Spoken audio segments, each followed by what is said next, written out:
পিরিয়ডের রক্তে জামা ভিজে যাওয়ায় বইয়ের রুমে এক কোণায় দাঁড়িয়ে আছে ইলমা। চেনা পরিচিত কাউকে খুঁজে পাচ্ছে না, আর এদিকে ইলমা ইলমা বলে ডাকছে ইভান। ইলমা কি করবে ভেবে পায় না। এসব ব্যাপার তো ওকে বলাও যাবে না, কারণ ও যে ফাজিলের ফাজিল। তবে অন্য কাউকে ডেকে দিতে তো বলাই যায়। ইলমার ভাবনার মাঝে চলে আসে ইভান। এসেই থপাস করে সোফায় আরামে বসে পায়ের ওপর পা তুলে এক হাত উঁচিয়ে আঙুল উঠিয়ে ইলমাকে বলল, কি রে বেডি, সবাই গাড়িতে বসে গেছে আর তুই এখানে কি করিস? তাও বউ যেখানে সাজুগুজু করে না, কাউকে বিয়ে করে এখানে থাকার প্ল্যান করেছিস? সমস্যা নাই, আমাকে বল, আমি এক্ষুনি এখানে থাকার ব্যবস্থা করছি। ইভাইনার বাচ্চা, তবে রে। আরে থাম তো, আমি ইভান, এখানে আমার কোনো বাচ্চা নাই। আমি ইভান, এখানে আমার কোনো বাচ্চা নাই। আর কোথায় কোথায় কক মুরগির মতো কক কক করস কেন? ভাই আজকে অন্তত মাফ কর, আমি একটা সমস্যায় পড়েছি, কাউকে ডেকে দে ভাই। ইরম আপু কিংবা ইরা আপু। তাহলে পা ধরে বল। অন্য কাউকে ডেকে দিতে বললাম, এতে পা ধরবো কেন তোর? আর তুই আমার ছোট, ভুলে যাস না। রাগ তো তোর জ্ঞান, উঠবি নাকি চলে যাব? প্লিজ ভাই আমার, কাউকে ডেকে দে। ওকে ডেকে দিচ্ছি, তবে পা ধরলি না তো? তবে সমস্যা নাই, এটার শাস্তি আর তোর উপকার একসাথেই করব। আমি গেলাম, এখন কাউকে পাঠিয়ে দিচ্ছি। এই বলে প্রস্থান ঘটল ইভানের। এদিকে ইভানের শেষের কথায় আগামাথা কিছুই বুঝলো না ইলমা। তবে এটা বুঝেছে যে তার ভাই নামের শত্রু নিশ্চয় কিছু ঘটাবে। আসুন আমার পরিচয় জানিয়ে দিই, আমি নওরোজ ইলমা, বাবা মায়ের একমাত্র মেয়ে। আমরা দুই ভাই বোন, ইলমা আর ইভান। ইভানের পুরো নাম ইরফান তালুকদার ইভান। আমরা আসলে তালুকদার বংশ। বাবা ইফনান তালুকদার, মা ইরিনা তালুকদার। বাবারা দুই ভাই। আমার বাবা ছোট আর বড় বাবা ইনাফ তালুকদার আর বড় মা ইরিশা তালুকদার। এখানে মজার ব্যাপার হচ্ছে, আমার মা বাবা আর বড় মা বাবা দুই যমজ ভাই বোন। আমার বাবারা যমজ হওয়াতে তাদেরকে সেভাবে বিয়ে দেওয়া হয়। আর সবচেয়ে অবাকের বিষয় হচ্ছে, আমাদের বর্তমানে সকলের নাম ই দিয়েই শুরু, তবে আমার নাম ছাড়া। বড় বাবার এক ছেলে এক মেয়ে, ইলহাম তালুকদার ঈশান আর ইসমা তালুকদার ইরুমা। আর বাকি রইল ইরা আপু। ইরা আপুকে তার জন্মদাত্রী মা নাকি ফেলে রেখে গিয়েছিল এক পার্কে। আমার মায়ের দীর্ঘ 2 বছর সন্তান না হওয়াতে 7 মাসের শিশুকে আমার মা তুলে আনেন। তার 1 বছর পরেই আমি আসি। এই নিয়ে অবশ্য কারোর মাথা ব্যথা নেই, সবাই ইরা আপুকে তালুকদার বাড়ির মেয়েই মনে করে। তবে আপুর নাম ইরারু নাফিস। কোনো এক অজ্ঞার কারণে আপুর নামের সাথে তালুকদার দেওয়া হয়নি, যে কারণটা কিছু মানুষের অজানা, জানে শুধু হাতে গোনা কয়েকজন। আর কিছু বলার আগেই চেনা পরিচয় কণ্ঠে ভেসে আসলো হুয়াঙ্কার। সাথে সাথে আমি কেঁপে উঠি। হুয়াঙ্কারের উৎস খুঁজে বের করার আগেই গালে ঠাস করে একটা চড় পড়ল। কিছু বুঝতে না পেরে ছলছল চোখে তাকিয়ে রইলাম সামনের ব্যক্তির দিকে। অবাক হওয়ার কিছুই নেই এখানে, কারণ সামনের অজ্ঞাত ব্যক্তিটির স্বভাবই এরকম। কিন্তু উনি এখানে কেন? আর আমাকে এবার কেন মারলে কেন ভাইয়া? কতক্ষণ থেকে দাঁড়িয়ে আছি, তোর কোনো আইডিয়া আছে? নিজের মতো ফালতু ভাবিস আমাকে? তোর এই সময়ে আমি কত কাজ করতে পারতাম ধারণা আছে তোর? কথার মাঝে কথা আমার পছন্দ না। যে সময় তুই নষ্ট করেছিস সেই সময়টুকু আমাকে দিতে পারবি? তোর নাকি সমস্যা হয়েছে, এসে তো দেখলাম মিটমিট করে হাসছিলি। সরি ভাইয়া, আর হবে না। এই বলে মাথার স্কার্ফ খুলে পিনগুলো লাগাতে নিয়ে লেহেঙ্গার ওড়না মাথায় দিয়ে স্কার্ফটা কোমরে বেঁধে ছুটে চলে আসলাম নিচে। এসে দেখি বিদায় হচ্ছে। আমাকে দেখে ইরুমাপু এগিয়ে আসলো। কি রে ইলমা, কই ছিলি? সবাই খুঁজছিল। আচ্ছা শোন, তোকে ক্লান্ত মনে হচ্ছে, তুই গাড়িতে বস, আমরা আসছি। আপুর কথা মতো গাড়িতে গিয়ে বসলাম। বউয়ের গাড়ি বিদায় হতেই কিছুক্ষণ পর পাশে কারো উপস্থিতি টের পেয়ে তাকিয়ে দেখলাম ইলহাম ভাই। রাগে আমার শরীর গরম হয়ে যাচ্ছে। আর এইদিকে উনি ফোন টিপায় ব্যস্ত। গাড়িতে তাকিয়ে দেখি আমি, ইলহাম ভাই আর ড্রাইভার ছাড়া কেউ নেই। বাকিরা গেল কই? তাজ্জব বনে গেলাম। কিছুক্ষণ পর ইলহাম ভাই ড্রাইভারকে একটা কোথায় থামতে বললেন। তাকিয়ে দেখি ফার্মেসি। এইখানে আবার কি করবে? যা মন চায় তা করুক, আমার কি? ডায়ান কোথাকার। এ মা, এখন দেখি ড্রাইভারকে অন্য গাড়ি করে যেতে বলল। বেটার মতলবটা কি? বেশি চিন্তা না করে দেখতে লাগলাম কি হচ্ছে। ইলহাম ভাই ফার্মেসি থেকে একটা প্যাকেট আমার সামনে ধরতেই চোখ বেরিয়ে আসার উপক্রম। কিছু বলার আগেই ইলহাম ভাই বলল, সময় 10 মিনিট, তাড়াতাড়ি কাজ শেষ করে আমাকে বল, বাইরে অপেক্ষা করছি। এই বলে গাড়ির ডোর লাগিয়ে বাইরে বেরিয়ে গেল। আর আমি তার কর্মকাণ্ডে অবাকের চরম পর্যায়ে। কাজ শেষ করে এখন পড়লাম মহা ঝামেলায়। ইলহাম ভাই এসে আমার পাশে বসলেন। আমাকে মোছরামুছরি করতে দেখে বললেন, আর কি চাই? আসলে আমার লেহেঙ্গার হুকে স্কার্ফটা বেছে হুক ছুটে গিয়েছে। ভাইয়া কথা শেষ হতে না হতেই আমাকে ঘুরিয়ে সযত্নে হুকটা লাগিয়ে দিল। আর লেহেঙ্গার ওড়নাটা সরিয়ে নিয়ে পেছনের কাবারে রেখে এসি অন করে আবার ফোন টিপায় ব্যস্ত হয়ে পড়ল। আমিও স্বস্তির নিঃশ্বাস ফেললাম। না, এবার একটু আরাম পাচ্ছি। সত্যি এই মানুষটা জাদু জানে। চিৎকারে চেঁচামেচিতে চোখ খুলল আমার। তাকিয়ে দেখি বাসার সামনে, কিন্তু সমস্যা হচ্ছে রক্তের ছাপ পিঙ্ক কালার লেহেঙ্গাতে লেগে গেছে কোনো মতে, যেটা মানুষের চক্ষু আড়াল করা বেশ কঠিন। তাই গাড়িতেই বসে রইলাম। কিছুক্ষণ পর ইলহাম ভাই এসে যা করলো, কথাটা শেষ হতে না হতেই আমাকে ঘুরিয়ে সযত্নে হুকটা লাগিয়ে দিল। আর লেহেঙ্গার ওড়নাটা সরিয়ে নিয়ে পেছনের কাবারে রেখে এসি অন করে আবার ফোন টিপায় ব্যস্ত হয়ে পড়ল। আমিও স্বস্তির নিঃশ্বাস ফেললাম। না, এবার একটু আরাম পাচ্ছি। সত্যি এই মানুষটা জাদু জানে। চিৎকারে চেঁচামেচিতে চোখ খুলল আমার। তাকিয়ে দেখি বাসার সামনে, কিন্তু সমস্যা হচ্ছে রক্তের ছাপ পিঙ্ক কালার লেহেঙ্গাতে লেগে গেছে কোনো মতে, যেটা মানুষের চক্ষু আড়াল করা বেশ কঠিন। তাই গাড়িতেই বসে রইলাম। কিছুক্ষণ পর ইলহাম ভাই এসে যা করলো তাতে আমি অবাক, কারণ ভাইয়া আমাকে কোলে নিয়েছে। কথা বলতে যাব তখনই মা এসে বলল, হ্যাঁ রে ইলহাম, কি হয়েছে আমার ইলমার? ও কিছু না ছোট মা, আসার সময় পায়ে ব্যথা পেয়েছে, হাঁটতে পারিনি, তাই আমি বাধ্য হয়ে কোলে নিয়েছি। এ কথা বলে আমার রুমের দিকে অগ্রসর হলো। ব্যাগে নিজের পোশাক তুলছে আর রাগে ফুঁসছে সাদাত। এমনিতে প্রচণ্ড ভয় পাওয়া ছেলে, আবার অন্যদিকে মনের বিরুদ্ধে গিয়ে যাকে বিয়ে করতে হলো, এইরকম এক পরিস্থিতিতে তার এরকম ব্যবহার দেখে শব্দ করে কেঁদে দিল ইরা শব্দ করে কেঁদে ফেলায় সাদাতের কপালে বিরক্ত ছাপ স্পষ্ট দেখা দিল। সাদাত আলমারি থেকে গিটার বের করে নিজের ব্যাগে রেখে ইরার দিকে তেড়ে যায় সে। উফ, থামবি তুই? আমার জীবনটা তো শেষ করে দিয়েছিস, এখন আবার এখানে বসে বসে কি নাটক শুরু করলি? ইরা অসহায় চোখে তাকিয়ে আছে সাদাতের দিকে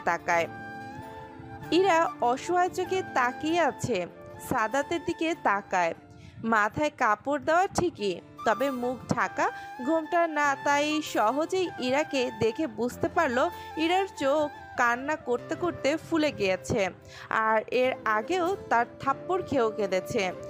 একে তো জোর করে বিয়ে, তার উপর এরকম কান্না করতে করতে চোখ মুখ ফুলিয়ে ফেলা দেখে রাগ যেন অতি মাত্রায় বেড়ে গিয়েছে সাদাতের। তবুও নিজেকে সামলে নিয়ে ইরার দিকে প্রশ্ন ছুড়ে দিল, এরকম মরা কান্না করছিস কেন? ইরা আরেক দফায় অবাক হলো। তুমি কিছুই জানো না? সাদাত এবার ভুরু কুচকে উল্টো প্রশ্ন করে, তুই তো দেখলি কিভাবে বিয়ে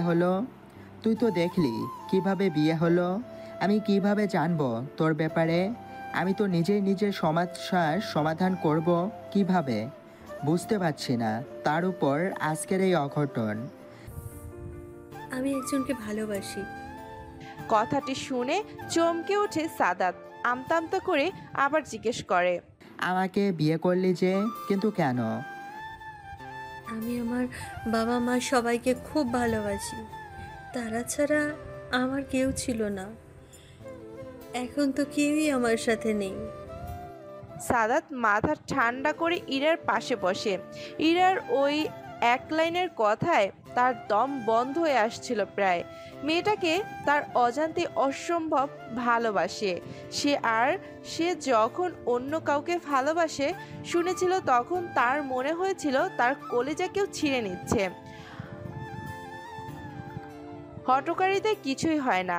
রাগের কারণে বাড়ি থেকে বেরিয়ে যাচ্ছিল, কিন্তু কোথা থেকে যেত, কি করত, কিছুই তো সে জানে না। সবচেয়ে ভালো হবে এই রাতটা চিন্তা করে কোনো পদক্ষেপ নিলে। যত যাই হয় কাল সবার সাথে কথা বলতেই হবে। ভাবনার ইতি টেনে সে ইরার দিকে তাকায়। মেয়েটা কেঁদেই যাচ্ছে। বললি না তো? এক গ্লাস পানি খাওয়াবে? গতকাল রাতের পর থেকে আর কিছু খাওয়া হয়নি, খুব পিপাসা পেয়েছে।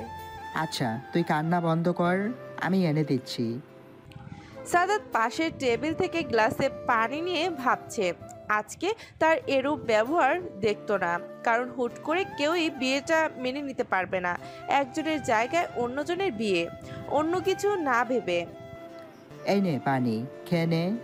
ইরা সাদাতের হাত থেকে পানি নিয়ে ঢকঢক করে খেয়ে নেয়। পানি শেষ করে সাদাতের দিকে আবার গ্লাসটি এগিয়ে দেয়। সাদাত ইরার হাত থেকে গ্লাস নিয়ে টেবিলে রেখে দেয়। কিছু খাবি? ক্ষুধা নেই। ভালো, তবে শুনে রাখ, তোকে মেনে নিতে আমার সময় লাগবে। আর অধিকার ফলানোর চেষ্টা ভুলেও করবি না।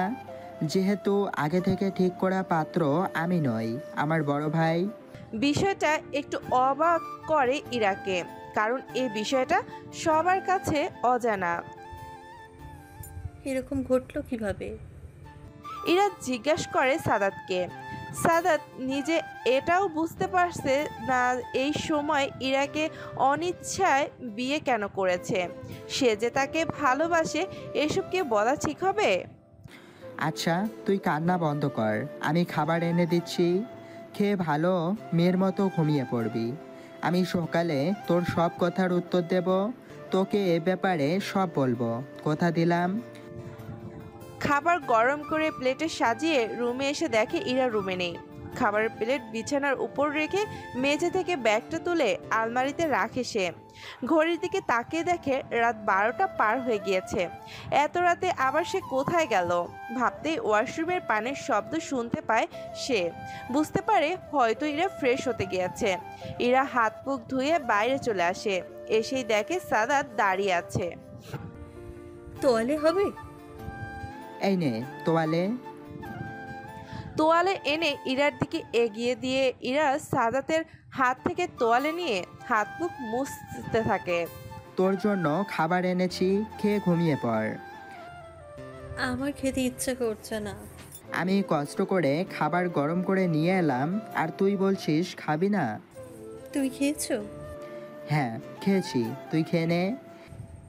তুমি বোধহয় আমার উপরে রাগ করে ব্যাগ গোছাচ্ছিলে কোথাও চলে যাওয়ার জন্য। এখন এসব ছাড়, খেয়ে ঘুমিয়ে পড়। আমি সোফায় ঘুমোবো, অনেক রাত হয়ে গিয়েছে, খেয়ে ঘুমা। কথাগুলো বলেই সাদাত বিছানা থেকে একটা বালিশ নিয়ে সোফায় ঘুমিয়ে যায়। ইরা খাবারের প্লেটে সামনে নিয়ে বসে আছে আর ভোরবেলা ঘটে যাওয়া ঘটনার কথা ভাবছে। ফ্ল্যাশব্যাক। ইরার বিয়ে ঠিক হয়েছিল সাফায়াতের সাথে। গায়ে হলুদ হলো, মেহেদিও হলো। এই পর্যন্ত সবই ঠিক ছিল, কিন্তু বিপত্তি ঘটে বিয়ের আসরে। জামাই লাপাত্তা। বিয়েটা নাকি তার অমতে হচ্ছিল, তাই সে কানাডা চলে গিয়েছে রাতেই। এই খবর ইরার কানে আসতেই ইরা অজ্ঞান হয়ে যায়। চোখ খুলে যেটা আবিষ্কার করে তার জন্য সেটা মোটেও প্রস্তুত ছিল না, কারণ ফ্ল্যাশব্যাক। ইরার বিয়ে ঠিক হয়েছিল সাফাতের সাথে। গায়ে হলুদ হলো, মেহেন্দিও হলো, এ পর্যন্ত সবই ঠিক ছিল, কিন্তু বিপত্তি ঘটে বিয়ের আসরে। জামাই লাপাত্তা। বিয়েটা নাকি তার অমতে হচ্ছিল, তাই সে কানাডা চলে গিয়েছে রাতেই। এই খবর ইরার কানায় আসতেই ইরা অজ্ঞান হয়ে যায়। চোখ খুলে সেটা আবিষ্কার করে তার জন্য সে মোটেও প্রস্তুত ছিল না। কারণ সাফায়াতের বড়লোক হওয়ার মান সম্মানের জন্য তারা তাদের ছোট ছেলে সাদাতের সাথে বিয়ে দিতে চায়। অবশেষে হয়েও গেল। তবে এদিকে একজনের অগোচরে এত কিছু হয়ে গেলেও সে খুনাক্ষরেও কিছু টের পায়নি। সে আর কেউ না, নওরোজ ইলমা। ফ্রেশ হওয়ার নাম করে সেই যে গেল, আসার সময় দিক বেদিক খেয়াল না করে সোজা বাড়ি। বর্তমান যাই হোক, শেষ পর্যন্ত ইরা শ্বশুরবাড়ি চলে আসলেও যখন প্রতিদিন একটা প্রতারকের চেহারা দেখবে, সেটা ভেবেই তার ক্ষোভে চুয়াল শক্ত হয়ে আসে। তবে সে তো কানাডায় আছে, এটা ভেবেই সে অধর যুগলে অমায়িক হাসি ফুটল। তারপর খাওয়া শেষ করে একবার সাদাতের দিকে তাকিয়ে রইল। এই প্রথম কোনো ছেলেকে খুঁটি খুঁটি দেখছে ইচ্ছে হচ্ছে। বিয়ের আগে কখনো অন্য পুরুষের দিকে তাকায়নি ইরা। ইরার স্বপ্ন পুরুষের মতোই সাদাত, গালে খোঁচা খোঁচা দাড়ি, গোলগাল লম্বাটে একটা মুখ, চোখে এক অদ্ভুত মায়া রয়েছে, চুলগুলো কপালে পড়ে আছে, আর ঘুমের যাওয়ায় মুখে তৈলাক্ত ভাবটাও এসেছে, বিধায় তাকে আরও মোহনীয় লাগছে। হঠাৎই ইরার কি যেন হলো, সে ধীর পায়ে এগিয়ে সাফাতের চুলগুলো কপাল থেকে সরিয়ে তার শুষ্ক অধর যুগল মিশিয়ে চোখ বন্ধ করে নিল। তার মনে কোনো নাম না জানা এক অনুভূতি খেলে গেল, কিন্তু এতক্ষণে সে কি করেছে সেটা বোঝার জন্য উঠে দাঁড়াতেই দেখলো সাদাত তার দিকে অদ্ভুতভাবে তাকিয়ে আছে, যে চায়নি তার মনে ঝড় তুলে দিচ্ছে। তার হঠাৎই মনে পড়ে গেল অন্ধকারের একটি ভাষা আছে, সেটা যদি আপনি একবার শুনতে শিখে যান, অন্ধকারকে আর খারাপ লাগবে না। এই আধারের একটা নিজস্ব আলো আছে, সে আলো যদি দেখতে পান, তবে পৃথিবীর কোনো অন্ধকারই আর ভয় পাবেন না, কখনোই আর আধারে পথ হারাবেন না। ইরাও অন্ধকারকে সাদাতের সাথে তুলনা করলো। যদি সে একবার সাদাতের মন জিতে যায়, তবেই সে আধারে কখনো পথ হারাবে না। পরক্ষণে সাদাতের দিকে তাকিয়ে বুঝলো সাদাত তাকে ইশারা দিচ্ছে কিছু দেওয়ার, আর কাঙ্ক্ষিত জিনিসটা বুঝেই সে মিনি টেবিল থেকে এক গ্লাস পানি নিয়ে আসলো। ড্রিম লাইটের আলোয় ইরার এতে বেশি অসুবিধা হয়নি। এমনভাবে তাকিয়েছিলিস কেন? মনে হচ্ছে যেন জীবনে কখনো ছেলে দেখিসনি। বাবারে বাবা, কি ভয়ানক চাহনি তোর। আত্মা শুকিয়ে যাওয়ার পানি খেলাম, ভাগ্যিস সময় মতো খেলাম, নয়তো পেতনির ভয়ে মরে যেতাম আজ। তুমি একটু বেশি কথা বলো সাদাত ভাই। এতক্ষণ তো ফ্যাস ফ্যাস করে কাঁদছিলি, তাহলে একজন মুখে খই ফুটলো কিভাবে? এত বলতে পারবো না, আমার ঘুম আসছে না। চলো। তাহলে এখন মুখে খই ফুটলো কিভাবে? এত রাতে কই যাব? ভূতে ধরলো নাকি রে তোকে? অবশ্য এমনিতেই তুই বটগাছের পেতনি, ভূত এমনিই পালাবে তোকে দেখে। বাসর রাতে মানুষ কত কিছু করে, আর আমি শুধু ব্যালকনিতে তোমাকে নিয়ে চন্দ্রবিলাস করতে চাইছি। এতেও তোমার প্রবলেম? আর তুমি তো হইছে বোন, আয়। বাইরে গিয়ে দেখে সত্যি আজকে চাঁদটা ভীষণ সুন্দর। এরা তো চন্দ্রবিলাস নাম মাত্র সাদাতকে বিরক্ত করতে এটা বলল, তবে সে এত সুন্দর কিছু পেয়ে যাবে তা কখনোই ভাবতে পারেনি। তার অজান্তেই ব্যালকনিতে রাখা ডিভানে বসে সাদাতের হাত ধরে তাকে বসিয়ে তার কাঁধে মাথা রাখলো। হিড়হিড় করে হালকা বাতাস বইছে, বলতে গেলে গায়ে শিহরণ জাগায় মতো এক পরিবেশ। হঠাৎই মায়ের জোরে জোরে দরজা ধাক্কানোতে লাফ দিয়ে জেগে উঠলাম। ইলহাম ভাই কোলে করে আনার পর বিছানায় বসিয়ে দিয়ে চলে গেলে গোসল করে পা এলিয়ে দিতেই ঘুমপড়িরা চোখে এসে ধরা দিল। কিন্তু এইভাবে দরজা ধাক্কানোর মানেটা কি? কারোর কি কিছু হয়েছে? এই কথা মাথায় আনতেই জলদি দরজা খুলে দাঁড়ালাম। আর অমনি মামুনি হুড়মুড়িয়ে রুমে ঢুকে তড়িঘড়ি করে যা করলো তাতে আমার মেজাজ 240 ভোল্ট খেয়ে গেল। কারণ মা রুমে এসে আমার আলমারি খুলে দাঁত কেলিয়ে একটা ট্রাঙ্ক নিল। এটা মায়ের পুরনো ট্রাঙ্ক। মায়ের এই একটা জিনিস আমার রুমে সব সময় থাকে, তবে আজ কি কারণে নিল সেটাই বুঝলাম না। মা নিচ থেকে চেঁচিয়ে বলল খেতে আসতে। ঘড়িতে তাকিয়ে দেখি 9টা বাজে। টাওয়াল নিয়ে ওয়াশরুমে চলে গেলাম। সিঁড়ি বেয়ে নিচে গিয়ে দেখি বাবা, বড় বাবা সবাই ডাইনিংয়ে বসে আছে আর কি নিয়ে জানি আলোচনা করছে। অপরদিকে ইরম আপু সোফায় আয়েশ করে বসে ফোন টিপছে। আপুর এই এক বদ অভ্যাস, সে কখনো ডাইনিংয়ে বসে খাবার খায় না। টেবিলে বসতেই আম্মু খাবার এনে দিল। আমার বিপরীতে ইলহাম ভাই বসে আছেন। তাকে দেখে গা পিত্তি জ্বলে উঠল। কোলে নেওয়ার ঘটনা মনে পড়ায়। ইলহাম ভাই কোলে নেওয়ার নাম করে আমার বিছানায় ধপাস করে ফেলে দেয়, যার কারণে আমি কোমরে ব্যথা পাই। যাই হোক, খাওয়ার সময় কথা বলা নিষেধ, তাই খাওয়া শেষ করে উঠতে যাব, অমনি তাদের আলোচনা কানে ভেসে আসলো, যা শুনে আমি মুহূর্তের মধ্যে থমকে গেলাম। ড্রয়িং রুমে বসে বড় বাবা, বড় মা, আমার বাবা মা বলছে যে কাল নাকি ইরা আপুর বিয়ে সাফায়াত ভাইয়ের সাথে হয়নি, হয়েছে তার ভাই সাদাত ভাইয়ের সাথে। কিন্তু আমার মনে প্রশ্ন জাগলো, সাফায়াত ভাই আমাদের ফুফাতো ভাই হওয়া সত্ত্বেও এই কাজটা করতে পারে, তাও আবার সে বাইরে থেকে পড়াশোনা করে এসেছে, তার এই শিক্ষা। তবে বিয়েটা সাদাত ভাইয়ের সাথে হয়েছে বিধায় আমি একটু খুশি হয়েছি, কারণ সাদাত ভাই ইরা আপুকে অনেক ভালোবাসে। সম্পর্ক ভেঙে যাওয়ার ভয়ে সে শুধু কথাটি কাজিনদের মধ্যেই রাখে, বড়দের কাউকে জানায়নি। যেদিন ইরা আপুর বিয়ে তারই বড় ভাইয়ের সাথে ঠিক হয়েছিল, সেদিন সে বাচ্চাদের মতো কেঁদে দিয়েছিল আমার সামনে। সেদিন আমি কিছু বলতে যেয়েও বলতে পারিনি, কারণ আমার কাছে তখন সান্ত্বনা দেওয়া ছাড়া কিছুই ছিল না।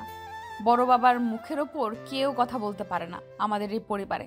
সাফায়াত ভাইও কম না, অনেক ভালো ছিল, তাই পরিবারের কেউই না করেনি।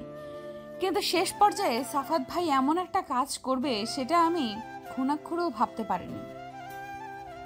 যাই হোক, আল্লাহ যা করে ভালোর জন্যই করে। সাদাত ভাইয়ের তুলনায় সাফায়াত ভাই বিপরীত মেরুর মানুষ। সাফায়াত ভাই গম্ভীর হলেও সাদাত ভাই মিশুক। এই বাড়িতে আসলে ইরা আপু আর সাদাত ভাই সব সময় গায়ে পড়ে ঝগড়া করে। তাদের ঝগড়া একমাত্র তারাই মিটমাট করত, বাইরের কারোর করার সাধ্য ছিল না। তবে সাদাত ভাই মিশুকে হলেও কেউ তাকে কষ্ট দিলে যদি কষ্ট দেওয়া ব্যক্তিটি অনুতপ্ত হয়ে ক্ষমা চায় তার কাছে, তবে সাদাত ভাই খুব সহজে ক্ষমা করে না। আগে দ্বিগুণ কষ্ট দেয়, যে পরিমাণ কষ্ট ওই ব্যক্তিটি তাকে দিয়েছিল, তারপর আবার পরম ভালোবাসায় আগলে নেয়। সবই ঠিক আছে, কিন্তু আমার ভয় ইরা আপুকে নিয়ে। আপু অনেক ইমোশনাল। সাদাত ভাইয়ের দেওয়া আঘাত সে সইতে পারবে না, এটা আমি জানি।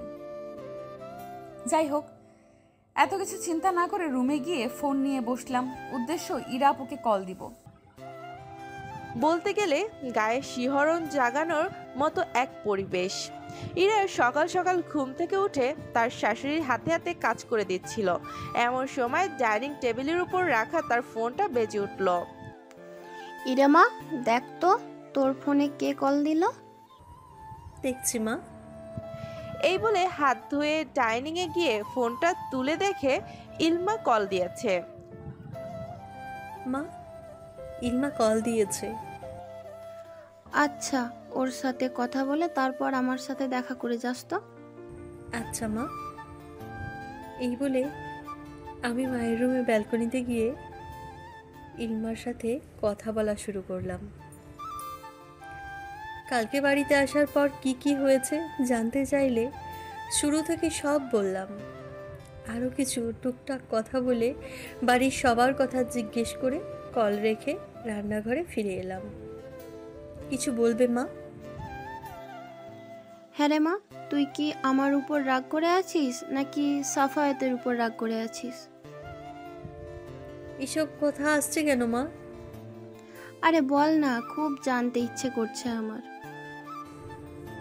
শোনো, তুমি কিন্তু আমার ফুপু হও, কাল যখন আমি তোমার ছেলেকে মেনে নিয়ে কবুল বলেছিলাম, তারপর থেকে কিন্তু তোমার আর আমার আর সাদাত ভাইয়ের মধ্যে সব সম্পর্ক পাল্টে গেছে।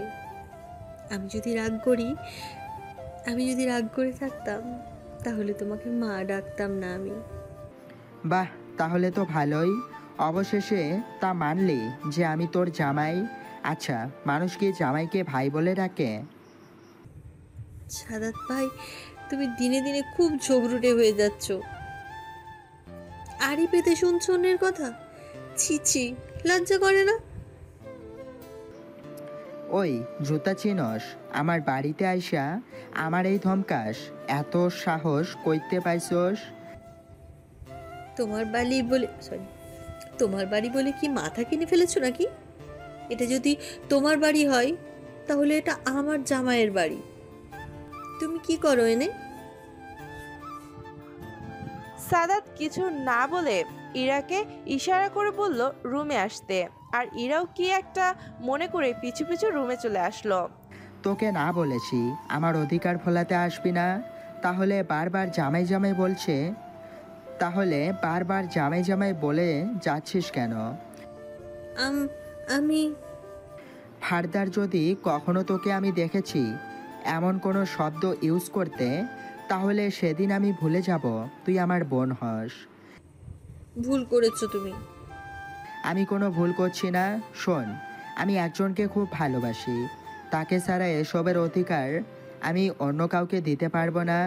আর যদি বলিস যে আমার মধ্যে কি কম আছে যে আমাকে ভালোবাসা যায় না, তাহলে আমি বলবো যে তুই ইরা আমার ভালোবাসার মানুষের নখের সমান যোগ্য না। যেখানে এসবের দাবি করা তো বিলাসিতা, বামন হয়ে ছুতে আসিস কেন? শেষের 2 লাইনের কথায় ইরার চোখ বেয়ে গড় গড়িয়ে পানি পড়ে গেল। সে তো অনেক আগে থেকেই ভালোবাসে, তবে তাদের বন্ধুত্বের সম্পর্ক নষ্ট হয়ে যাওয়ায় ভয়ে সাদাতকে সে জানায়নি। আর আজকে কিনা জানলো সাদাত অন্য কাউকে ভালোবাসে। যদিও সে এখন তার বিবাহিত স্ত্রী, তার তো সম্পূর্ণ অধিকার আছে সাদাতের উপর। না, আমি আর ভাববো না। সাদাত ভাই যেহেতু কাউকে ভালোবাসে, এই মেয়েটাও হয়তো তাকে ভালোবাসে। কারণ সাদাত ভাই দেখতে চলতে কোনো অংশে কম না। দুজন যেহেতু ভালোবাসে, তাহলে আমি এক পাক্ষিক ভালোবাসা নিয়ে তাদের দুজনের জীবন নষ্ট করব কেন? আমি না হয় আমার এক পক্ষ ভালোবাসা নিয়ে থাকবো। এই কথা মনে আওড়াতে আওড়াতে চোখের জল মুছে নিল। সিদ্ধান্ত নিল কাল থেকে সে ভার্সিটি যাবে। ভালোবাসা পায়নি তো কি হয়েছে, আরো অনেক মানুষ তাকে ভালোবাসে।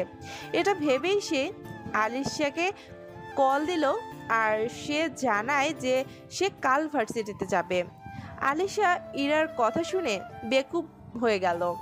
একদিন হলো বিয়ের, আর এই একদিন যেতে না যেতেই ভার্সিটিতে পা রাখবে ইরা।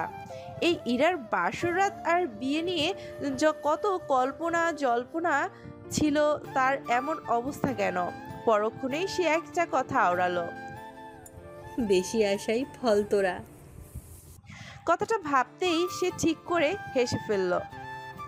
পরের দিন সকালে বেলা আলিশা রেডি হয়ে ভার্সিটি যাওয়ার পথে ইরাকে পিক করে নিল। ভার্সিটি শেষে বাড়ি ফেরার পথে আলিশা বায়না ধরল ইরার বরকে দেখবে, যদিও ইরা তাদের মধ্যকার সম্পর্কের অবস্থা ব্যাপারে জানায়নি। অজ্ঞতা অনিচ্ছা থাকার সত্ত্বেও বাড়ি নিয়ে গেল। বাসায় গিয়ে কলিং বেল বাজাতে সাদাতের মা দরজা খুলে দিল।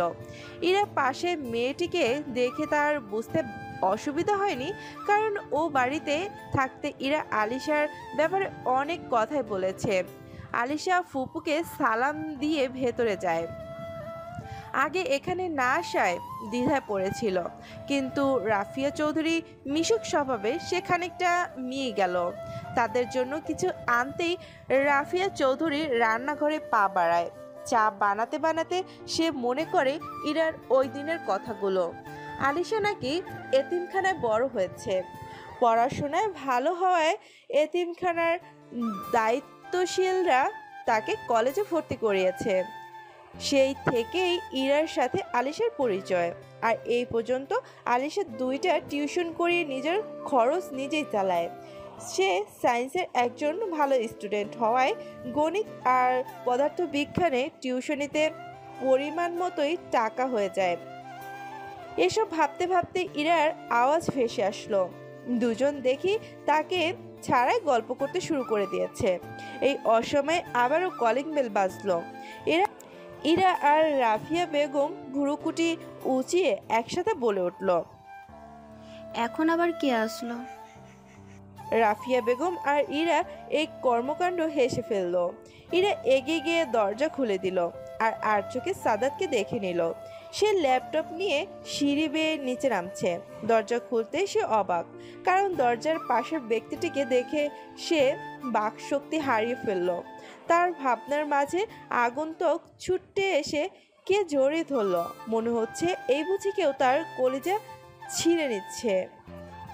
এদিকে সন্ধ্যাও হয়ে গেছে প্রায়, সাথে আবার আরিশাকে সে নিয়ে এসেছে। তাই সে শাশুড়ির কাছে গিয়ে অনুমতি নিয়ে আরিশাকে নিয়ে রওনা দিল তার হোস্টেলে। ইরার কিছু নোটস আরিশার হোস্টেল থেকে গিয়েছে। কদিন পর পরীক্ষা বিধায় ইরা সেগুলো আনতে আরিশার সাথে যাচ্ছে। এই কয়েক মাস তোকে আমি কতটা মিস করছি তুই ভাবতেও পারবি না সাদাত। মনে হয়েছে ছুটে এখানে চলে আসি, তোকে জড়িয়ে ধরি। রাতে সাদাত আর আফসানা ব্যালকনিতে দাঁড়িয়ে কথা বলছিল। বলতে গেলে মাঝরাত, চারপাশ স্তব্ধ নীরবতা বিরাজ করছে। আফসানা হঠাৎ করে সাদাতকে পিছন দিক থেকে জড়িয়ে ধরে কাঁধে হাত রেখে কথা বলছে। আমাকে রেখে বিয়ে করে নিলি সাদাত? অনেক কাজ ছিল, কিন্তু কাজ এসেছে হাতে। গ্রামের শেষ মাথায় একটা স্কুল হবে। প্রজেক্টটা খুবই গুরুত্বপূর্ণ, সব একদম ঠিকঠাক। এই ফাইলগুলো স্টাডি কর। সাদাত কাঁধ থেকে হাত সরিয়ে আফসানাকে বলল কথাগুলো। তুই অন্য কারো সেটা মানতেই খুব কষ্ট হচ্ছে। দেখ, আমি এসব নিয়ে কথা বলতে চাইছি না। এড়িয়ে যাচ্ছিস আমাকে? আমার লাইফ যেখানে কেউ ইন্টারফেয়ার করুক সেটা আমি চাই না। আমাকে কেন পেতে ইচ্ছে করেনি তোর? একটাবার ভালোবাসতে ইচ্ছে করেনি কেন? আফসানার কথায় এবার বিরক্ত হয়ে যায় সাদাত। দেখ আফসানা, আমি অন্য কাউকে ভালোবাসি, সেখানে আমি তোকে কেন ভালোবাসতে যাব? আর সবচেয়ে বড় কথা হচ্ছে আমি তোকে বোনের নজরে দেখেছি সব সময়। আফসানা মাথা নিচু করে নেয়। লজ্জা লাগছে তার।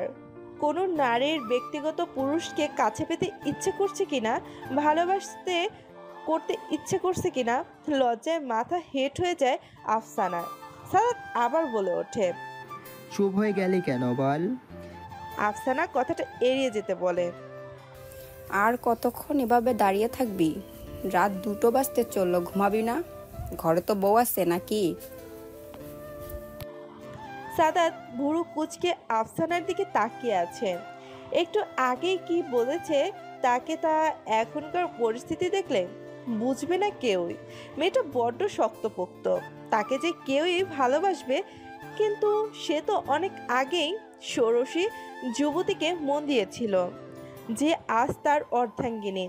সাদাতের ভাবনার মাঝে আফসানা তাকে বিদায় দিয়ে যাওয়ার সময় বলে গেল, আমি ভালোবাসা ভাঙতে জানি না, করতে জানি।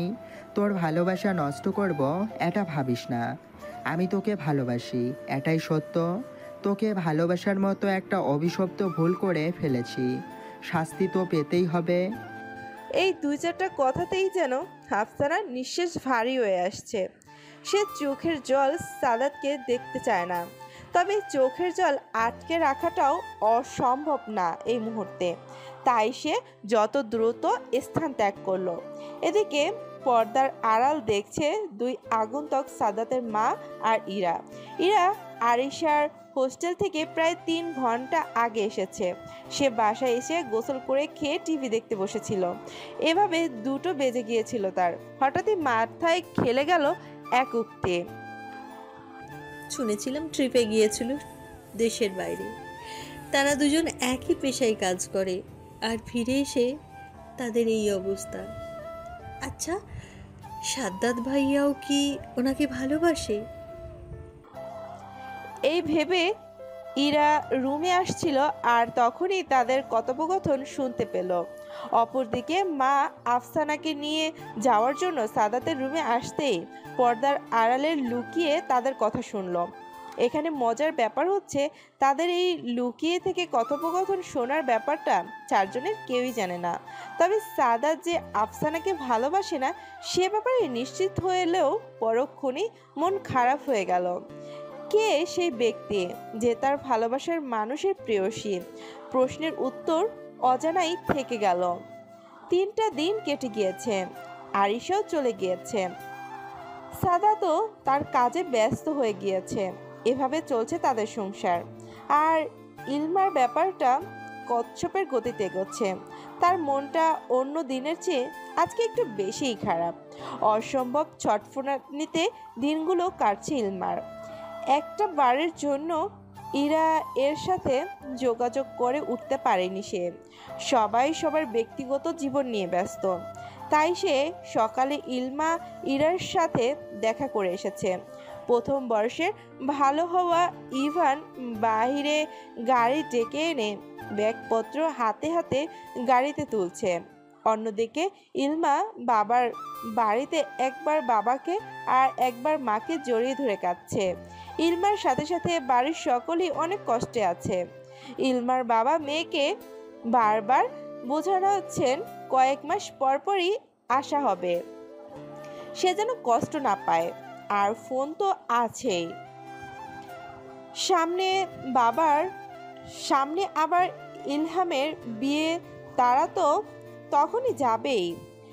ইলহাম ইলমাদের বাড়ির ভেতরে প্রবেশ করে দেখে ইলমা কেঁদেই যাচ্ছে। ইলমার হঠাৎ এই চোখে পড়ে গাড়ির দিকে। কিছুটা সময় সে থমকে যায়। সে ভাবতেও পারেনি তাকে নিতে ইলহাম আসবে। হ্যাঁ, ঠিকই, ইলমা ইলহামের প্রতি তার দুর্বলতা বুঝতে পেরেছে, কিন্তু ততদিন দেরি হয়ে গিয়েছে। ইলহামের বিয়ে শ্রেয়ার সাথে ঠিক হয়েছে। ইলমার প্রথম বর্ষের রেজাল্ট ভালো আসায় সে ময়মনসিংহে চান্স নিয়েছে। আর ময়মনসিংহে ইলহামের বাড়ি হওয়ায় সে সেখানেই থাকবে। ইলহাম কিছুটা সময় সেখানে ব্যয় করে শেষে গাড়িতে গিয়ে বসে। ইভানও এগিয়ে আসে। অতঃপর শেষ মুহূর্তে সবার কাছ থেকে শেষবারের মতো বিদায় নিয়ে রওনা দেয় ইলমা আর ইলহাম। গাড়ি যত দূর দেখা যায় বাড়ির সবার চোখ তত দূর দেখতে থাকে। ইলমাও কারো মায়া ত্যাগ করতে না পেরে বারবার ফিরে তাকাচ্ছিল। ইলমা আর ইলহাম সবে মাত্র বাসায় ফিরেছে। ইলহামের মা ব্যস্ত হয়ে উঠলেন। বারংবার তিনি ইলমার বেলায় বড্ড আদরে। তিনি ধীর পায়ে শরবত এনে রাখলেন। ইলমার হাত থেকে ব্যাগ নিয়ে সিঁড়ি বেয়ে উপরে উঠতে লাগলেন। যাওয়ার সময় ইলমাকে উদ্দেশ্য করে বলে যান সে, শরবতটুকু শেষ করে আমার পেছন পেছন আয়, সিঁড়ির উপরে বাম দিকে। তাই তোর জন্য। ইলমাও বড় মায়ের কথা মতো ঘরে গিয়ে পৌঁছালো। ঘরটা দেখতে অসম্ভব সুন্দর। চারদিক সবুজ লাইটিংয়ে ভরা। ব্যালকনির পর্দাগুলো সবুজ দিয়ে এমনভাবে যেন মনে হবে এটা কোনো বাগান। ইলমা খুব ভালোভাবেই জানে এই ঘরটায় আগে ইলহাম থাকতো। ইলমার বড় বাবা একজন বিজনেসম্যান হওয়ায় তাদের ঘরটা বড় হলেও তাদের আত্মীয় স্বজনরা বর্তমানে থাকছে বিধায় তাকে ইলহামের ঘরে থাকতে হবে। অবশ্য এটি ইলহামের পুরনো ঘর। ইলহাম দেব যেহেতু বিয়ে করবে, বউ নিয়ে থাকবে, তাই তার জন্য নতুন একটি ঘর বরাদ্দ করা হয়েছে, যেটি এই রুমের থেকেও অসাধারণ। অবশ্য সেটা ইলমার চোখে পড়েনি। ইলমা বরাবরই ছটফটে স্বভাবের মানুষ, কিন্তু যবে থেকে সে ইলহামের প্রতি দুর্বল সেটা বুঝতে পেরেছে, তারপর থেকে যেন কেমন নিচু হয়ে গিয়েছে। ইলহামের বিয়ে যে শ্রেয়ার সাথে ঠিক করা হয়ে গিয়েছে সেটা সে কিছুতেই মানতে পারছে না। তার মন শুধু বারবার বলছে, তুই যেহেতু তাকে ভালোবাসিস একবার বলেই দেখ। পরক্ষণেই ইলমা মনে করে এটা তো তার এক পাখির ভালোবাসা। পরক্ষণে ইলমা মনে করে এটা তো তার একপাক্ষিক ভালোবাসা। ইলহাম তো তাকে ভালোবাসে না। কি করবে সে ভেবে পায় না, দুটানায় পড়ে যায়। যাই হোক, 7-5 না ভেবে ব্যাগ থেকে একটা শুভ্র রঙের কুর্তে বের করে সেই সাথে ম্যাচিং নীল ওড়না নিয়ে চলে যায় ফ্রেশ হতে। এসে পরে আবার ব্যাগের কাপড়গুলো আলমারিতে তুলে রাখতে হবে। এদিকে ইলহাম তার রুমে এসে ফ্রেশ হয়ে এলো। হঠাৎ কি একটা মনে করে সে তার পুরনো ঘরের দিকে পা বাড়ালো, কিন্তু সেখানে যে ইলমা থাকে সেটা ভেবেই দরজার সামনে থমকে দাঁড়ালো। ফিরে যেতে চেয়েও দাঁড়ালো। কিছু একটা ভেবে নক করলো দরজায়। অপর পাশে ইলমা সবেমাত্র গোসল সেরে চুল মুছছিল। হঠাৎ দরজায় কড়া নড়তেই ওড়নাটা ধীর পায়ে নিয়ে মাথায় কাপড় দিয়ে দরজার সামনে এগিয়ে গিয়ে দেখে ইলহাম দাঁড়িয়ে আছে। ইলহাম কিছু বলার সুযোগ না দিয়ে সামনের দিকে অগ্রসর হলো। আলমারি খুলে লক করা একটি ড্রয়ারের চাবি দিয়ে ড্রয়ার খুলে একটি ডায়েরি বের করে ইলমাকে উদ্দেশ্য করে বলল, এটা নিতে এসেছিলাম, খুব দরকারি ছিল এটা এখন, তাই তোকে ডিস্টার্ব করলাম। বলে গটগট পায়ে হেঁটে বাইরে চলে গেল ইলহাম। ইলমা তখন ইলহামের দিকে অপলক তাকিয়েছিল। ছেলেটা আজকে ধূসর রঙের টি শার্ট আর কালো প্যান্ট পরেছে। সবে গোসল করায় চুলগুলো কপালে পড়েছিল। খুব স্নিগ্ধ লাগছিল তাকে। আর এই একদিন তার প্রেমিক পুরুষের রূপে মোহিত হবে শ্রেয়া নামের অন্য কেউ। ইলমার এখনো মনে পড়ে সেই দিনকার কথা, যেদিন সে তার প্রতি অকৃত্রিম ভালোবাসা বুঝতে পেরেছিল। ফ্ল্যাশব্যাক। সেদিন ইলমা ইলহামের সাথে একটা মেয়েকে দেখেছিল, যেখানে ইলহাম মেয়েটির সাথে হেসে হেসে কথা বলছিল।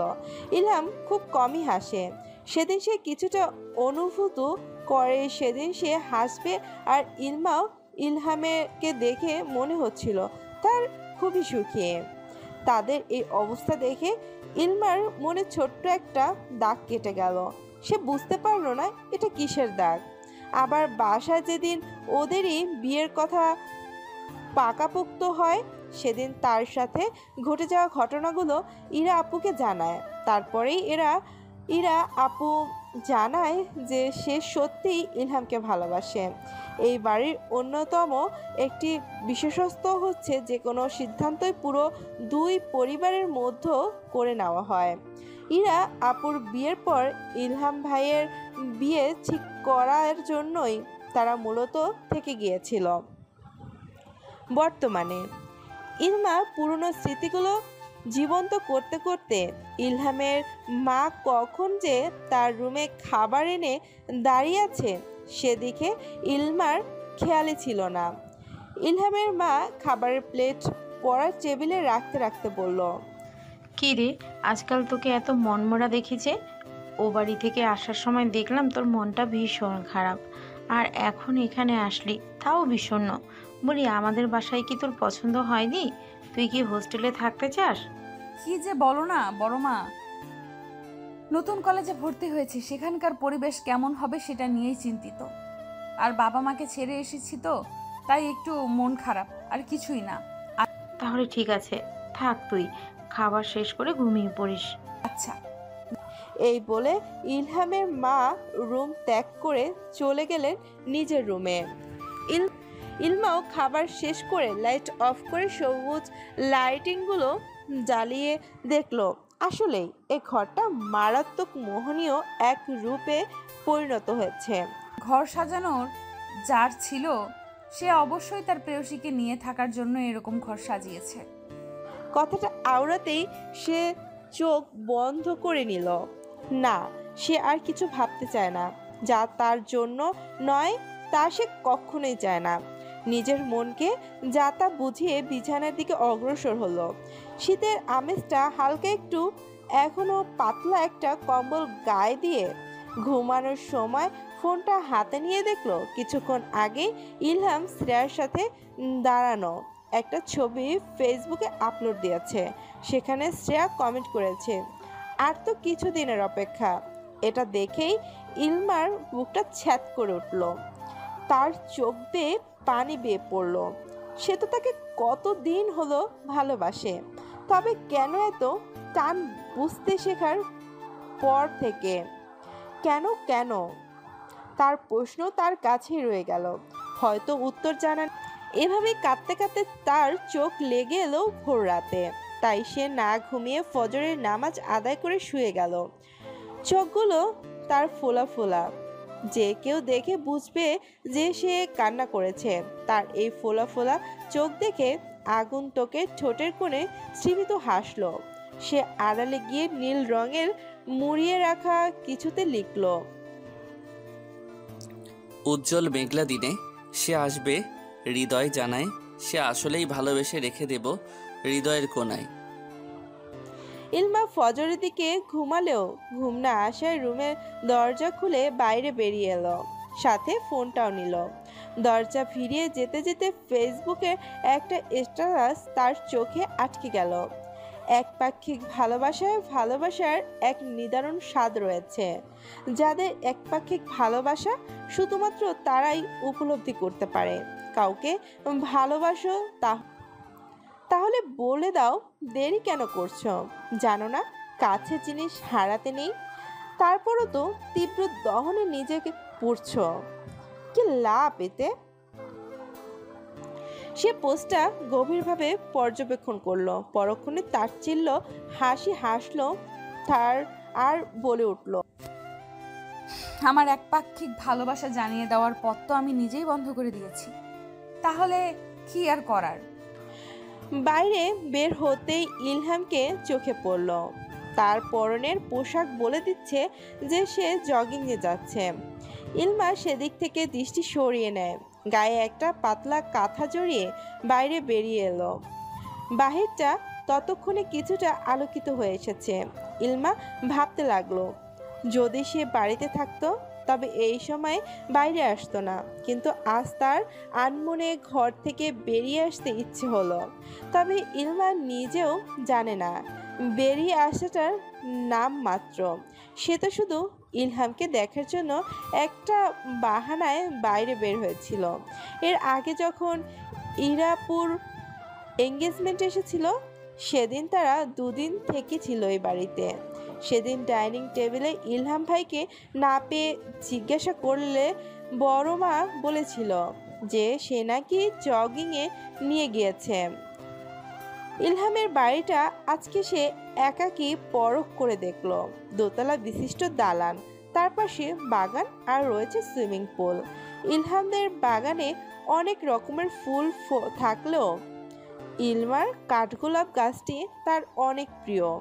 সে সামনের দিকে অগ্রসর হলো এবং দেখলো গাছের নিচে গুটি কয়েক কাঠগোলাপ পড়ে আছে।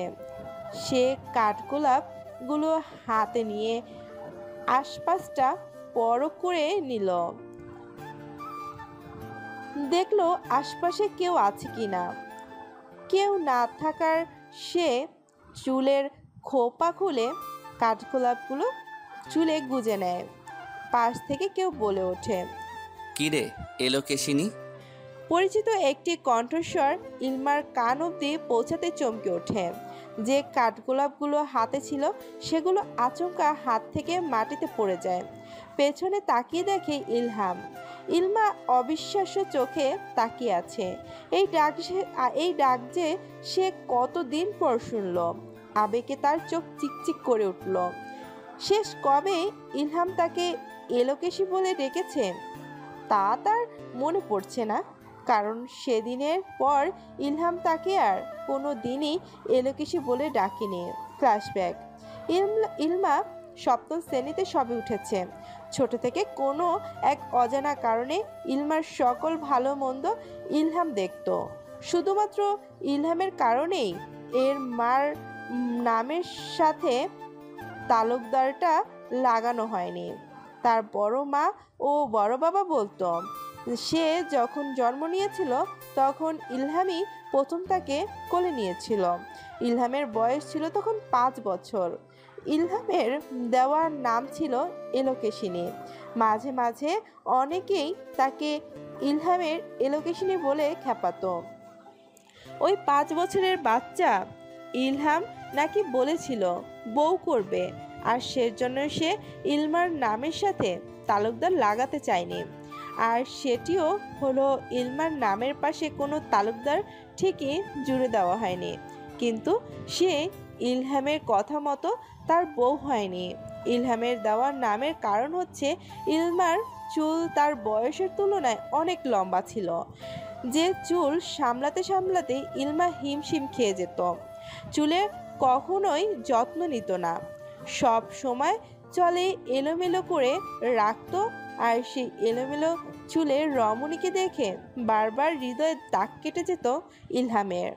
তার এতদিন কোনো ছেলে বন্ধু ছিল না, ইরা আর ইরু আপুর সাথেই সবসময় খেলতো। কিন্তু সেদিন নতুন বই স্কুল থেকে নিয়ে আসার সময় একটা ছেলের সাথে তার বন্ধুত্ব হয়ে যায়। ইলহাম তখন অনার্সে পড়তো।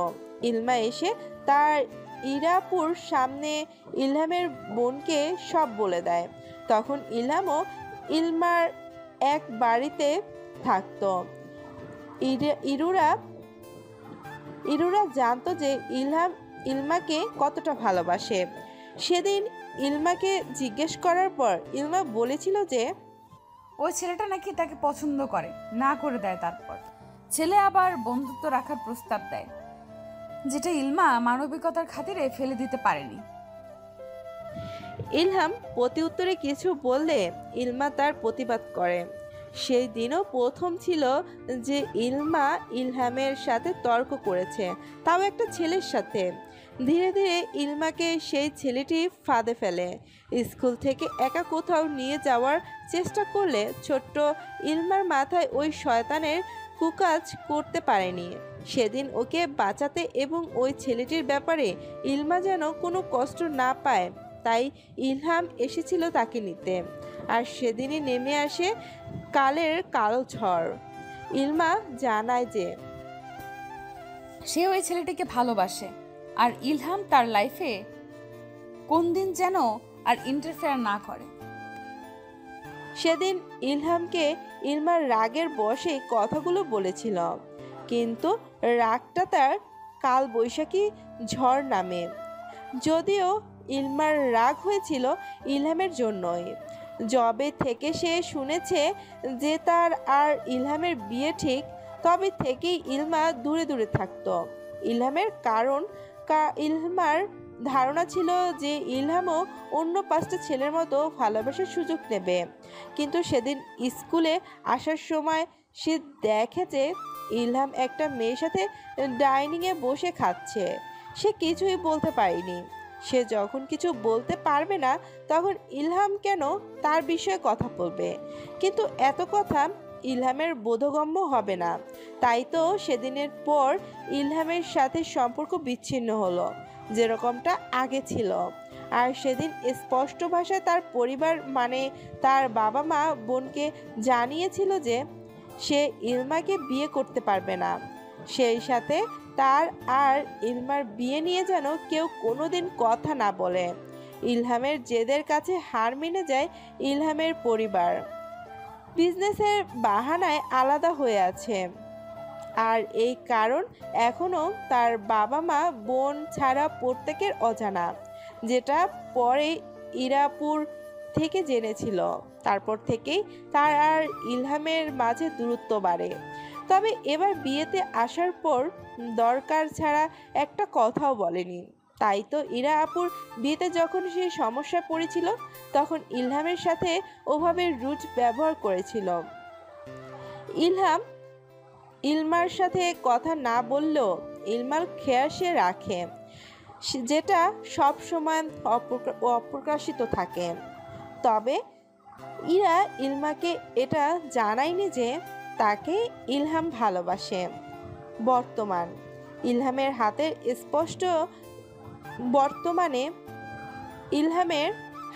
স্পর্শ পেয়ে ইলমা বর্তমানে ফিরে আসলো। তাকে এত কাছ থেকে দেখে এক পা পিছিয়ে নিল, মাথায় কাপড় দিয়ে ছুটে রুমে প্রবেশ করে এক গ্লাস পানি খেয়ে নিল। চোখ বন্ধ করে একটা নিঃশ্বাস নিল। আয়নায় তাকিয়ে দেখলো তার কানের পাশের কাঠগোলাপ গোজা। কাঠগোলাপ বরাবরই তার প্রিয়, আর যদি সেটা হয় প্রিয় মানুষের গুজে দেওয়া প্রিয় জিনিস, তাহলে তো সে অত্যাধিক প্রিয়। তাই সে সেগুলো ফেললো না। কাঠগোলাপের স্নিগ্ধতা অনুভব করে টেবিলের এক কোণায় রেখে দিল সযত্নে। রাতের মন খারাপটা নিমিষেই চলে গেল কি এক অজানা কারণে। অন্য কারোর অর্ধাঙ্গিনীকে তার ছোঁয়ার কোনো অধিকার নেই। ফোনটা হাতে তাসলিমা নাসরিনের লেখা আরও একটি পোস্টের নোটিশ পেল। ভালোবাসলে পেতে হবে এমন কোনো কথা নেই। ভালোবেসে প্রিয় মানুষকে কাছে পায়নি হাজারো প্রেমিক প্রেমিকা। তাদের সাথে তুমিও না হয় যুক্ত হয়ে যাও। তাদের মতোই একক ভালোবাসা নিয়ে বেঁচে থাকো।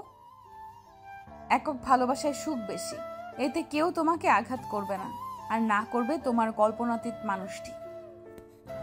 সেও কথাটি মনে মনে গেঁথে নিল আর পণ করল সে ভালোবাসবে, তবে সেটা কল্পনার ইলহামকে। নিজের মতো করে নেবে নিজের ভালোবাসাকে। এসব দেখার মাঝে ইলহামের মা এসে তাড়া দিল, আর তার মনে পড়ল তার আজকে ককেজে প্রথম দিন। ফোনটা রেখে নীল গাউন নিয়ে ওয়াশরুমে ঢুকলো। ফ্রেশ হয়ে সাদা হিজাব পরে নিচে গেল। ঘড়িতে বাজে 7টা। 8টায় তার কলেজ টাইম। ইলহামের বাবা বিজনেসের কাজে দেশের বাইরে থাকায় আজকে ইলহামের তাই কলেজ দিয়ে আসবে। ডাইনিংয়ে এসে ইলহামের অপোজিটে এসে বসলো। বড় মায়ের সাথে টুকটাক কথা বলে বড় মায়ের আদেশগুলো পেটে হজম করে টিফিন নিয়ে বেরিয়ে যায় বাইরে। ততক্ষণে ইলহাম বাইরে চলে গিয়েছে। ইলমা বাইরে বেরিয়ে এসে দেখে ইলহাম গাড়িতে স্টার্টিংয়ে ধরে বসে আছে। ইলমা ইলহামের পাশের সিটে বসতে গেলে ইলহাম বাধা দিয়ে বলে, এখানে বসার অধিকার শুধু আমার বউয়ের, তোর না। তুই ভালো করে জানিস এই জায়গাটা এখন কার, তাই এখান থেকে তুই উঠতে পারিস। অপমানে আমার চোখ পানিতে ভরে গেল। অজান্তেই মাথাটা নিচু হয়ে গেল। মনটা বিষণ্ণতায় ভরে গেল। চোখটা পানি পড়ার আগেই মুছে নিলাম। এই জায়গাটা যে আমার হওয়ার ছিল। ইলমার কলেজে যেতে 20 মিনিট সময় লাগে। 10 মিনিট হতেই মাঝ রাস্তায় গাড়ি থামিয়ে দেয় আচমকা। তাতে ইলমা খানিকটা সামনে ঝুঁকে যাওয়ায় মাথায় হালকা ব্যথা পায়। সেদিকে ইলহাম তাকিয়ে দেখেও না দেখার ফান করে বেরিয়ে যায়। ইলমা ইলহামকে অনুসরণ করে যা দেখলো তাতে তার কথা বলার ভাষা রইল না। ইলহাম শ্রেয়ার হাত ধরে তার ড্রাইভিং সিটের পাশে বসিয়ে দিল।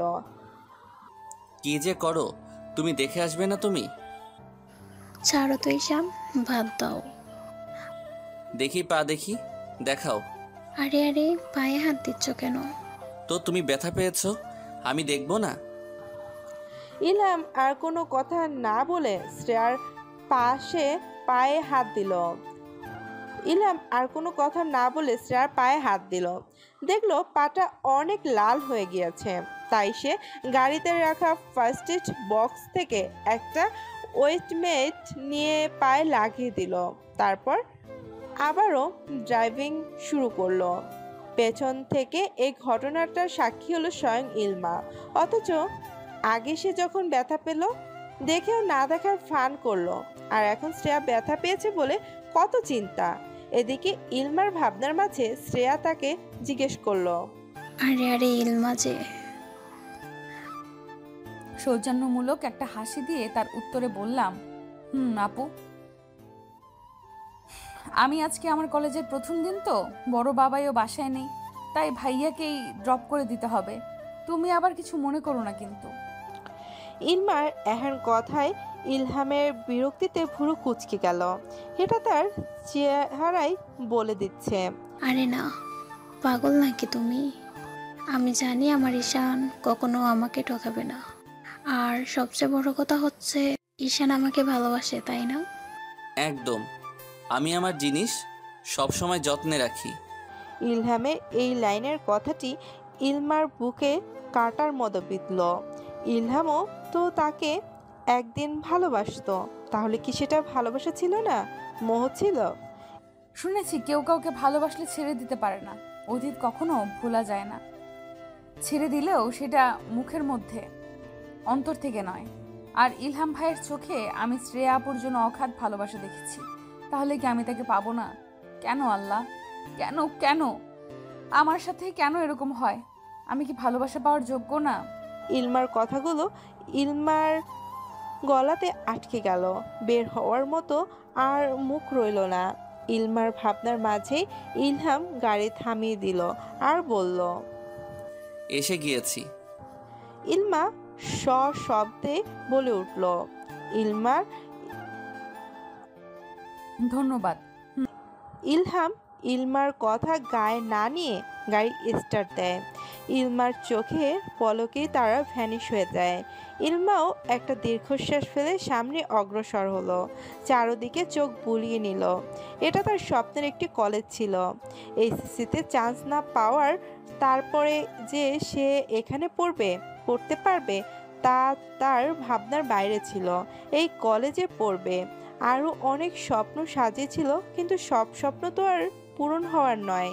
ইলমা প্রথম ক্লাস করে জানতে পারে যে এরপর আর কোনো ক্লাস হবে না।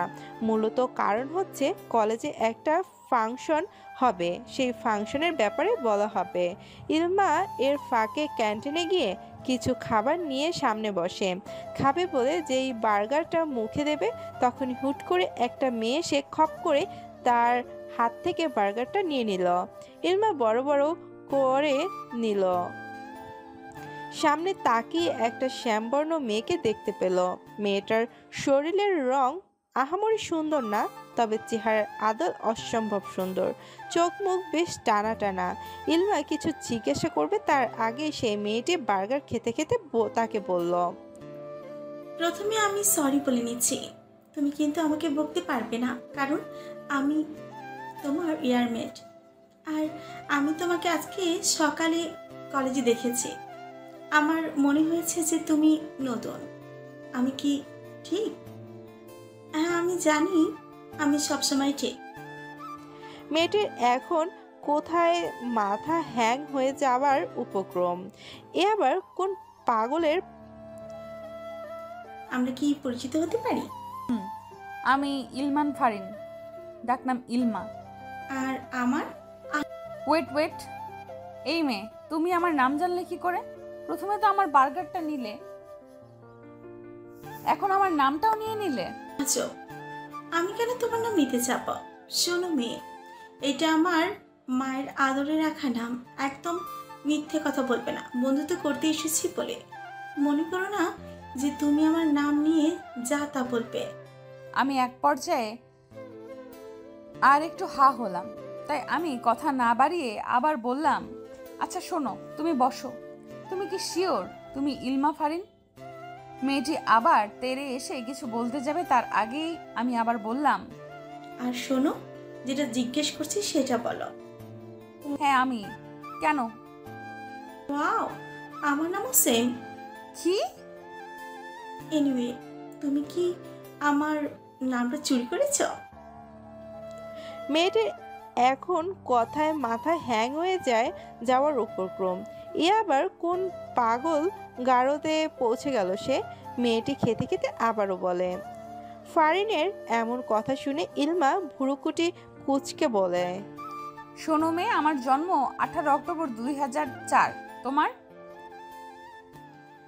আমার তো 18 সেপ্টেম্বর 2004। তার মানে কি তুমি আমার নামটা চুরি করেছ, আর আমি আগে জন্ম নিয়েছি, মানে আমি এই নামের আসল মালিক। একথা বলেই ফারিন হাত থেকে বার্গার টানা নিয়ে বলল, ই মা, লাস্ট পর্যন্ত আমি আমার নাম চুরি করা চুন্নির থেকে বার্গার খাচ্ছি। ছি ছি ছি ছি। কি রে দোস্ত, কেমন হয়েছে? বাড়ির নামে মেয়েটি আমার দিকে এগিয়ে আসলো। সরি গো, ডেয়ার ছিল। এই যে এদেরকে দেখছো, এরা সব বদমাইশের দল। আমাকে শর্ত দিয়েছিল যে ক্যান্টিনে কারো কাছ থেকে বার্গার খেতে হবে। ওই সময় আমি তোমাকেই দেখতে পাই আর তোমার কাছে চলে যাই। আর সব মিথ্যা হলেও আমার নাম যে ইলমা, এটা কিন্তু সত্যি। মুহূর্তেই ইলমা ফিক করে হেসে দিল। তারা নাম নিয়ে কি ঝগড়াটাই না করলো। সত্যি ইলমা যতটা খারাপ ভেবেছিল ততটাও খারাপ না এই মেয়েটা। তার মনটা মুহূর্তেই ভালো দিল। সত্যি এই শ্যামবর্ণের মধ্যে কিছু একটা আছে। ইলমা তাদের সাথে কিছু টুকটাক কথা বলে কলেজ থেকে বিদায় নিল। কলেজের বাইরে বের হতেই তার হাতে থাকা ফোনটা জ্বলজ্বল করে উঠল। স্ক্রিনে ভেসে আসছে প্রেমিক পুরুষ নামটা। হ্যাঁ, এটা আর কেউ নয়, ইলহাম। যেদিন থেকে সে দুর্বলতা বুঝতে পেরেছে সেদিন তো এই নামটাই তার মাথায় বারবার খেলে গিয়েছে। কিন্তু তাকে কল করার মতো ছেলে না। তার কিছু হলো না তো, এটা ভাবতেই ইলমা তাড়াতাড়ি করে কলটা রিসিভ করলো। হ্যালো, শোনো, আমি আজকে আসতে পারবো না, শ্রেয়ার সাথে আছি। তুই বাই রোডে বাসায় চলে যাস, ঠিকানা তো জানিসই। বাসায় কেউ কিছু জিজ্ঞাসা করলে বলবি আমার সাথে ফিরেছিস। রাখছি, বাই। বলেই মুহূর্তের মধ্যে কলটা কেটে দিল। আর আমি তার কথাগুলো বারবার আওড়াচ্ছিলাম। সে নাকি শ্রেয়া আপুর সাথে আছে, তাই সে আমাকে বাসায় পৌঁছে দিতে পারবে না। একটা বারও ভাবলো না যদি আমি কোনো বিপদে পড়ি। তাচ্ছিল্য হাসি হেসে আবার মনে করলাম সেই কপাল তো আমি নিজেই খেয়েছি, লাভ কি। এসব কথা চিন্তা করতে করতে কখন যে সে মেইন রোডে চলে আসলো টেরই পায়নি। সামনে থেকে ধেয়ে আসছে মালবাহী ট্রাক, সেদিকে তার ভ্রুক্ষেপ নেই। মনে মনে আওড়ালো, যেখানে আমি ভালোবাসাই পাইনি সেখানে অন্তত না থাকাই ভালো। আর কিছু বলার আগেই তার চোখ দুটো বন্ধ হয়ে আসলো। নেমে এলো অমাবস্যার আধার। অনুভব করলাম তার পায়ে খুব ব্যথা পাচ্ছি, যেটা অসহনীয়। ব্যথা সহ্য করতে না পেরে চোখ বন্ধ করার সময় ঝাপসা চোখে কারো মুখশ্রী ভেসে উঠল। ব্যথায় ভালো করে দেখার সুযোগটাও হয়নি। হেলে পড়লে সেই আগন্তুকের উপর। আমি এসে গেছি প্রিয়সী। যাকে তুমি ভালোবাসো সে তো সত্যিকারের মানুষটাই না। এবার সব কিছু শোধ নেওয়ার পালা, আর তোমাকে আপন করে নেওয়ার। আমি সরি যে তোমাকে দুর্ঘটনা থেকে বাঁচাতে অক্ষম হয়েছি, কিন্তু তোমাকে সুস্থ করে তোলার ক্ষমতা আমার আছে। এবার না হয় কয়টা দিন একটা সত্যের মুখোমুখি হও, অনেক তো বড় হলে। হেই বেব, উদাসীন হয়ে কে তো ভাবছো? আর তো একটা দিন, তারপরে তো আমাদের কাজ শেষ। আচ্ছা আয়ুষ, তুমি কি সত্যি জানো ইলহাম এখনো তোমার হেফাজতেই আছে? আরে তুমি কি পাগল? মানুষকে এত কাঁচা কাজ করে নাকি? আয়ুষ, আমি কিন্তু সিরিয়াস। আমিও কিন্তু সিরিয়াস। এমন কারো জন্ম এখনো হয়নি যে কিনা আয়ুষের হাত থেকে বাঁচবে। বেচারা এখনো 5 বছর যাবৎ আমার ডেরায় বন্দি। পালানোর চেষ্টা করেও আমার লোকেদের জন্য তা করতে পারেনি। এরপর থেকেই হাল ছেড়ে দিয়েছে। বেরোতে না পারলেই হলো। শেষ যদিও বেরিয়ে যায়, তবে আমরা তীরে এসে টরি ডুবে যাবার মতো একটা কাজ করে ফেলবো। রিল্যাক্স রেয়া, আর আমার উপর ভরসা আছে তো তোমার? তাহলে তবুও চুপ, একদম চুপ। আমি কিছুদিন আগেই খোঁজ নিয়েছিলাম, বললো আছে। ওহো। তাদের কথার মাঝে কল আসলো ইলমার নাম্বার থেকে। শ্রেয়া তার দিকে তাকিয়ে বলল, কি ব্যাপার? ও কেন তোমাকে কল দিচ্ছে? আরে দাঁড়াও, দেখি আগে। শ্রেয়া সন্দেহভাজন দৃষ্টিতে তা সামনে বসে থাকা ব্যক্তিকে পরখ করে নিল। এদিকে ব্যক্তিটির কথা শেষ করে ফোনটা পকেটে রেখে শ্রেয়াকে বলল, শোনো, আমার এখন হাসপাতালে যেতে হবে। ইলমা নাকি অ্যাক্সিডেন্ট করেছে। তাতে তোমার কি? আরে গাদি, ওকে তো আমি নিয়ে এসেছিলাম, আর বাড়ি ফিরিয়ে নিয়ে যাওয়ার কথা তো আমারই ছিল। এখন যদি ওর অ্যাক্সিডেন্টের সময় হাসপাতালে না থাকি তাহলে বাড়ির লোকেদের কি জবাব দিব? তাও ঠিক। আচ্ছা শোনো, আমার অফিসে একটা কাজ আছে, তাই আমি গেলাম। তুমি সাবধানে যেও।